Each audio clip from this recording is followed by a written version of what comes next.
मुजरिम कितना ही क्यों ना ताकतवर हो जाए, एक न एक दिन उसे कानून के सामने बौना साबित होना ही पड़ता है।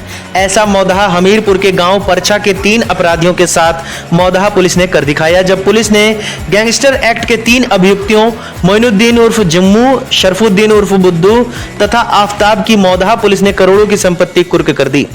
परिवार के अन्य सदस्यों के नाम खरीदी गई संपत्ति, भूमि, प्लॉट, मकान, वाहनों एवं बैंक में जमा धनराशि जिसकी अनुमानित कीमत करीब 22 करोड़ को कुर्क कर दिया गया है।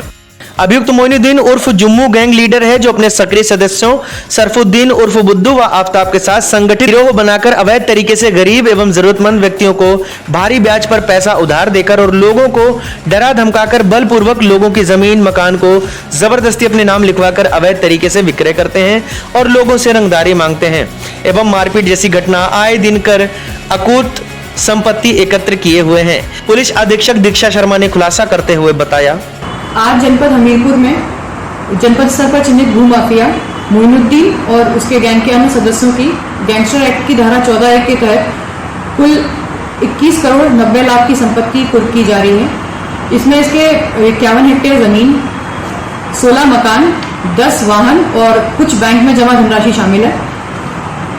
इस गैंग के द्वारा लोगों को से रंगदारी मांगी जाती थी और उनको डरा धमका के उनकी जमीन अपने नाम करा ली जाती थी। इस तरीके के इस पर मुकदमे दर्ज हैं और इस गैंग लीडर है इसमें मोइनुद्दीन, उसके खिलाफ जनपद में 16 मुकदमे दर्ज हैं। आफ्ताब के खिलाफ 5 और सरफुद्दीन के खिलाफ 13 मुकदमे इस जनपद में दर्ज हैं। इस गैंग की और भी संपत्ति का पता लगाया जा रहा है और जैसे भी उसका पता लगेगा और वो भी अवैध तरीके से अर्जित संपत्ति जितनी भी इनकी होगी उसको आगे भी कुर्क कराया जाएगा।